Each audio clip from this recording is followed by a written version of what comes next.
Hello and welcome to NPC Next Portable Console. I'm John Voorhees. And with me, we've got Federico Fetici.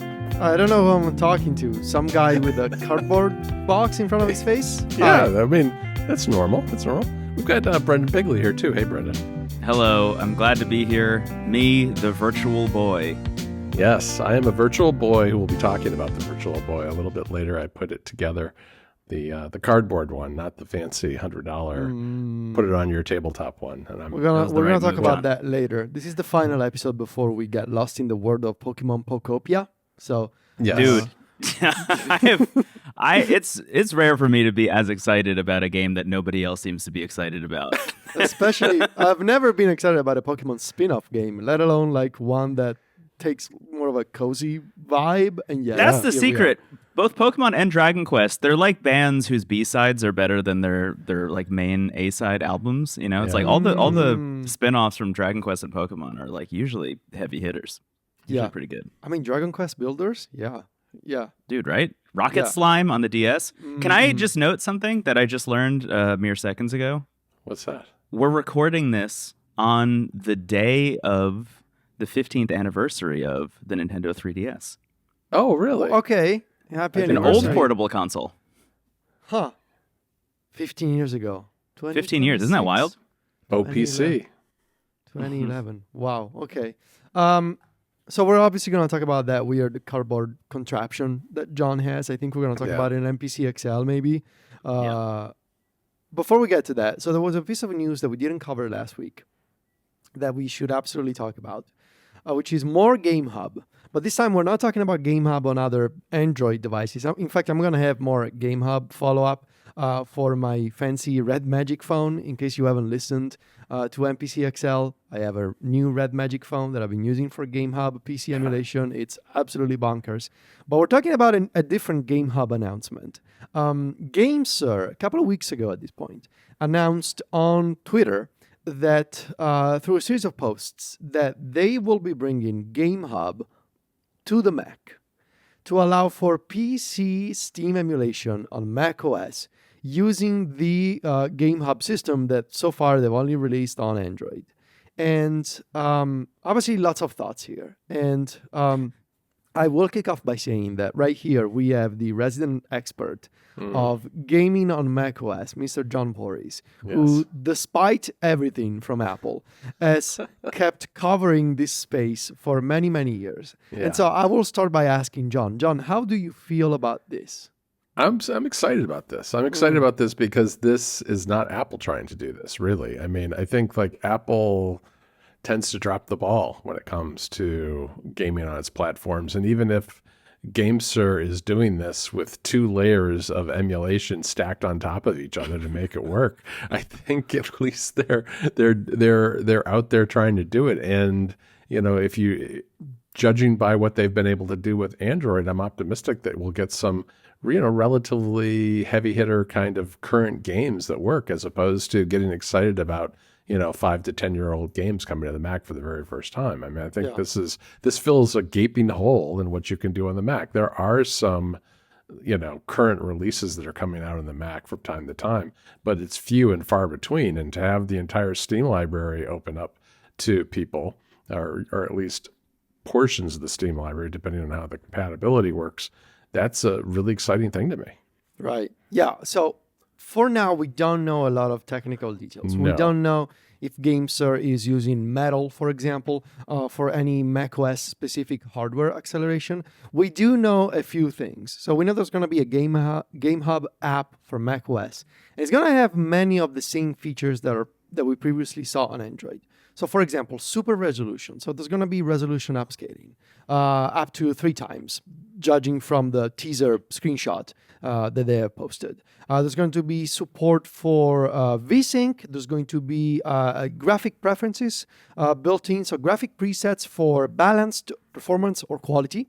Yeah. We know there's going to be AI-based frame interpolation. This is what I'm most curious about. Like, if you want to do this kind of AI frame interpolation, I bet you're probably going to be using something that is native to macOS, especially since, if I'm not mistaken, John, there is Metal Effects frame interpolation on macOS. There is, yeah. As of last year, I think, yeah. You will be able to choose between standard SDR and HDR, also something that we saw on Android. HDR on Android, as someone who's been playing around with this stuff, tends to be a little hit or miss. Like it works well for some games. Other games, it totally saturates the colors way too much. Yes. So it's a little spotty in terms of how it works. And of course, there's going to be a HUD, so you will be able to monitor performance, which is also, in terms of monitoring performance with metal-based games, something that is also possible with the metal backend. John, I think you got me into that metal HUD utility a few months ago. That I tested with my iPad Pro M5 review when I tried to get Assassin's Creed and Resident Evil 4 Remake running on the iPad Pro. You can enable a metal HUD to monitor performance. But like a lot of things gaming with Apple, it's super fiddly and complicated to do. You have to be tethered to a Mac. You have to use the terminal. There's all kinds of stuff you have to do that. It's just not user-friendly. It's a developer tool, essentially. Yes. So zooming out a little bit here, these are all the basic details that we know. Yeah. We don't know exactly how far GameSir will go in terms of embracing macOS and taking advantage of macOS. But the big picture of this is there's a company that is most likely going to provide a nice experience, like a nice wrapper around Proton, around x80, Windows emulation to Linux, and then Linux to Apple Silicon. Yeah. It's not exactly Android, but they're both based on an ARM architecture. And the question I keep asking myself is, if this is obviously the path forward for ARM-based devices that are based on an ARM instruction set, right? Because Apple Silicon is exactly that. If this is the path forward, why isn't Apple doing this? And yeah, it's a good question. I think it's worth noting too, Federico, before we get into that question, is that the screenshots that were shared also reveal, I guess, a couple of other details, which are, first of all, the screenshot shows all of the Mac computers. So this is not just a thing that's going to be for a MacBook Pro. Even the Mac Pro, which will probably they be even show that. They show the discontinued. cheese grater Mac. They show the Mac, yeah. the Mac Pro. They show the Mac Studio. They show the Mac Mini. All of it's there, and the screenshots that they're showing are God of War, Black Myth Wukong, and Baldur's Gate, which I think is telegraphing. These are relatively recent, high. Difficult games to run, and they have God of War Ragnarok and Black Myth Wukong in particular are kind of like, those are pretty heavy hitter games to have running on Mac. Yeah. Baldur's Gate 3 is funny because it's already available on Mac. But funny parenthesis about Black Myth Wukong. So I've been keeping an eye on the subreddit for emulation on Android. Yeah. And there's this post going around today from this person who said, I finished Black Myth Wukong exclusively on my Android phone via emulation. And you see that and you think, oh, that's incredible. That sounds amazing. Like that kind of game running on an Android device. And then if you scroll through the comments, you will see, yes, but I played at 15 FPS. Oh my gosh. I have another story about Black Myth Wukong.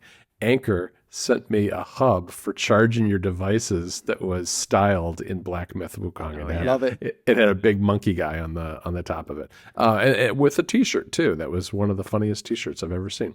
But anyway, we've got that, and we've got the silhouette of a controller that they say that they're going to be they're implying they're going to be bringing out. Which, I mean, we'll see what the controller's all about. a Mac specific controller. Yeah, by exactly. GameSir. Exactly. But Apple has had its own ability to do emulation already on its chipsets. I mean, it's got a developer tool, just like they have a developer tool for the frame rates and all the other statistics for running on metal. But they haven't really done anything with it other than allow developers to use it to port their games over to the Mac.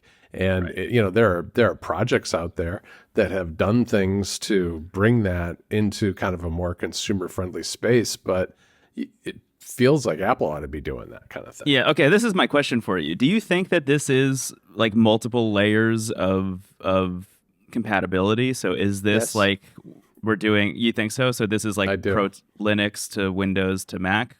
Yes. You don't think that this is like similar to Crossover or Whiskey in terms of just going from Windows to Mac without that second compatibility layer in there? Interesting. Okay, so there are That is a good question. That's a great question. There are two paths here, right?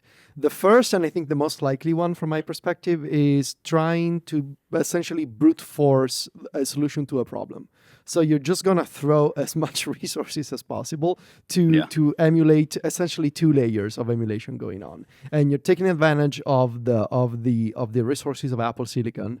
And now, obviously, this is gonna work better on a MacBook Pro or a Mac Studio, to basically say, well, emulation involves latency, whatever. We're just going to throw power at the problem and fix it, which by and large, I mean, that's what they have done on Android, right? It works on They're Android, saying, yeah, exactly. It worked on Android, so you might say, well, on a computer with even better thermal capacity and better, more RAM and better system resource allocation. And not having to worry about a battery, at least on the non-laptop ones. Can be plugged in, like whatever. We're just going to throw resources at the problem and see what happens.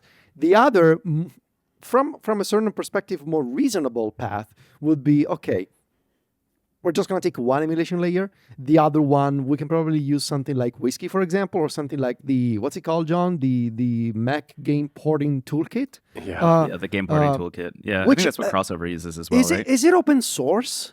I think it's open source.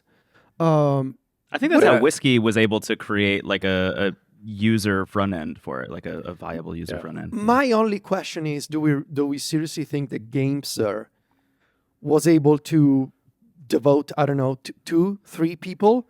This is my question. This is why I'm asking this question in the first place. I'm like, did GameSir invent something new that I've never seen before, or are they taking something that already exists and is open source and wrapping it up in a way that looks nice like it does on Android?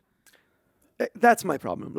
Because ideally, it would be so nice for GameSir to say, well, we're bringing this to the Mac, but we know that we can do some things a little bit differently. So we came up with a system that is similar to GameHub on Android, but also takes advantage of macOS. And so we have, we're using the Game Porting Toolkit, we're using Metal Effects, we're using all these Mac-specific APIs. That's the idealistic scenario. But will they do it? Is it worth? Also, because how many people are gaming on the Mac? How many people are gaming on the Mac? How many people work at GameSir that have that kind of macOS knowledge? How many controllers will this sell, really? Exactly. How is GameSir going to make money off of that? Because GameHub is already quite a gamble from GameSir perspective, because you will make money off of the controllers that people buy because they want to play those games on devices that GameSir controllers are available for. I mean, it worked for me. I bought but there are so many more Android devices out there than there are Macs, right? I mean, that's the thing. And you can also play with a mouse and keyboard on a Mac. So there's also that. So I don't know. It seems to me like there's the right choice and there's the easy choice. And if I were to put money on the table, I would say GameSir is just going to follow the easy choice. What do you think, Brendon?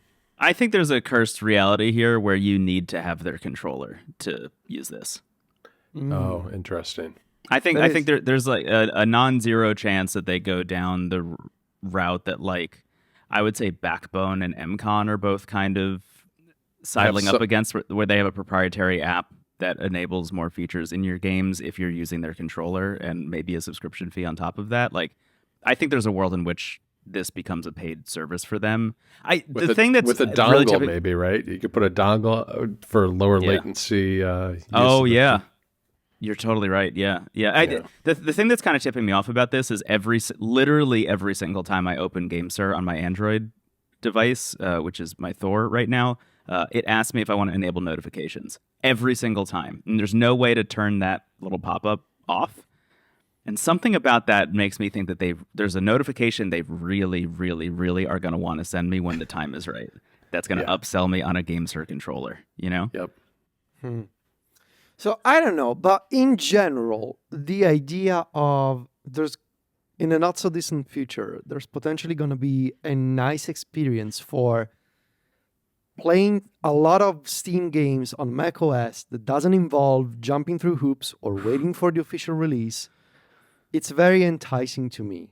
Totally. Especially when you consider the progress that is being made on an annual basis on Apple Silicon.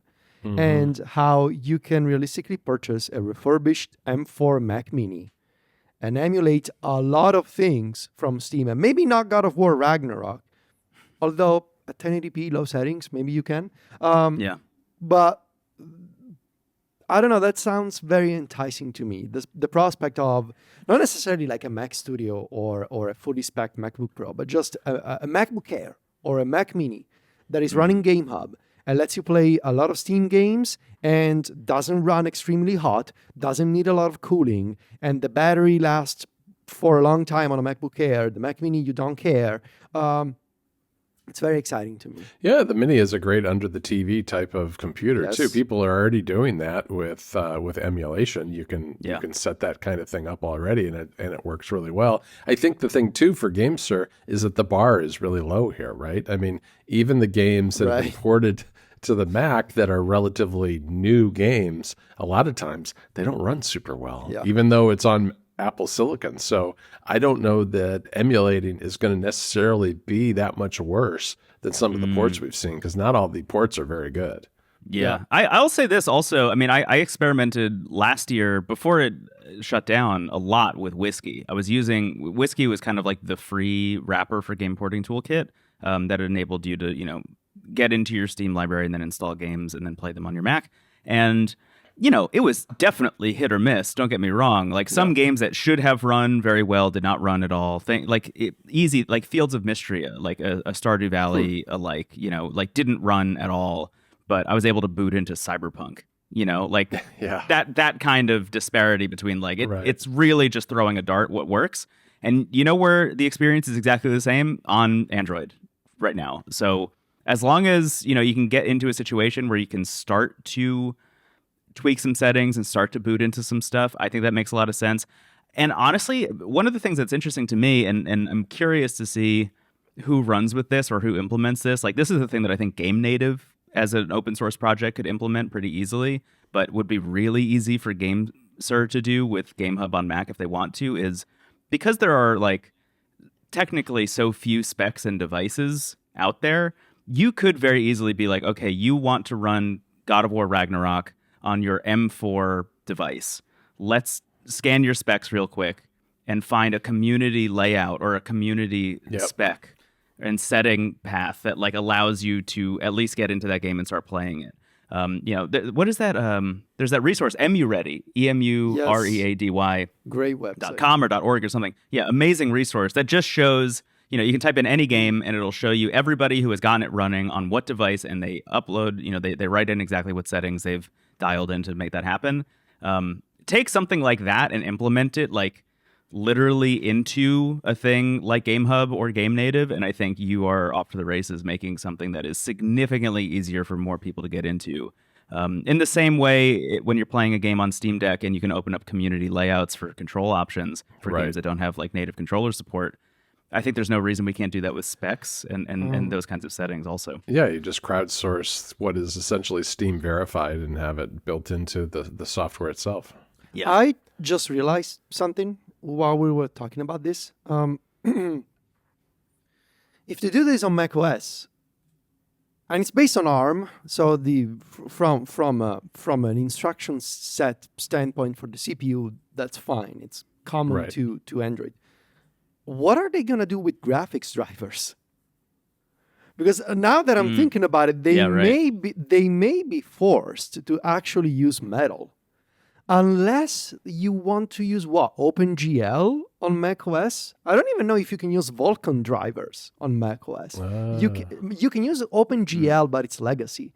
So it's legacy and not really supported very well anymore. They may have to add support for Metal, for the actual Metal API and Metal drivers, because you cannot just load. Okay, wait, I found it. There is a Metal API that is a compatibility layer for Vulkan specifically called Molten VK, which is an open source project. So there is a world in which they could get that to work. So this, I think we're all kind of circling the same thing here, which is this is very likely going to be an extremely duct taped together package of open source projects in a nice wrapper, which is going to make it a little shaky once it gets on the highway, but it'll get you to where you're going. Yeah, it's also interesting to consider how for Apple Silicon, and obviously John and I, we do this for a living in our primary job covering Apple and Apple Silicon at Mac Stories. Right. But what we have seen in the past few years is that they have pretty much a TikTok schedule in terms of CPU improvements and GPU improvements. This year, the M5 series was a GPU year, if I'm not mistaken. They increased the transistor count in the GPU, and the year before with the M4 was a CPU cycle. So I think it's interesting when it comes to emulation that you may get some really nice performance out of an M4. Not necessarily see a lot of improvements on an M5, but then next year, when it's a CPU cycle again, see another performance bump on an M6. Assuming that, of course, we're gonna get this GameHub emulation thing, because like all of these things. Quick parenthesis. They mostly run on the CPU. Right. When you any emulator tends to be compiled in a way that needs to emulate another computer's code, and I'm simplifying here. It needs to emulate another computer's code, and it does so via the CPU. The GPU is not really used that much, except for the actual graphics drivers, because they need to, show you a picture on the display. But the CPU is what's doing most of the work, and that's why when you play these games, usually on an emulator on portable devices, where the CPU is, and specifically where the CPU core is, that's where it gets really hot, because that's what's doing most of the work, and you see the CPU going all the way to 100%. Yep. And that's, especially on portable devices, you gotta keep the temps down, and you gotta cool it and all of that. But also something worth keeping in mind, any kind of emulation tends to be CPU bound. And when it comes to Apple Silicon, the CPU and the GPU usually do not advance in lockstep. There's the year where the CPU has more progress, and there's the year where the GPU has more progress. So I think, if this comes out, I think you'll be totally fine with an M4. Okay. Obviously, the M5... I have one of those. I'm excited. Obviously, if you end up purchasing, by the time this episode is out, there's going to be an Apple Experience event next week. Oh, yeah. And it's very likely that the M5 Pro and the M5 Max will be out on the MacBook Pros. Obviously, those chips will have a higher core count. So there'll be better CPUs in the sense that they will have more cores. There'll be bigger CPUs. John, if I'm not mistaken, the Pro line is 2 base M chips fused together, and the Max is 2 Pro fused together, and the Ultra is 4 Max chips fused together. Yeah, I think that's right. That's right. So it gets really confusing, and then Apple calls the whole thing Ultra Fusion because obviously that's because why not? Because why not? But yeah, oh boy, I don't know. I'm really excited about this, especially the idea. Of, I'm sorry, I keep coming up with thoughts. It'll be so funny if this GameHub thing comes out on the Mac, but it's for M chips only, and by that I mean the low-cost MacBook that is coming out, and it's gonna have an A18 Pro. Oh, because it's gonna have an H. It's gonna have an H. Oh yeah. Yeah, that's interesting. That's very. Yeah, that would be very interesting. Yeah, I don't know. I mean, I think the other thing that's going to be interesting with this, I think, will be, especially with the laptops, is the power drain. I mean, is this emulation going to really chew through your battery? I can absolutely see that being the case. Yeah. I found in some games, even on the Thor, I've been going into the GameHub settings and limiting the amount of cores that some of these games can access, just to... Yes. Even if performance, I'm fine playing games at 30 frames per second at resolutions that are not, 1080p or whatever.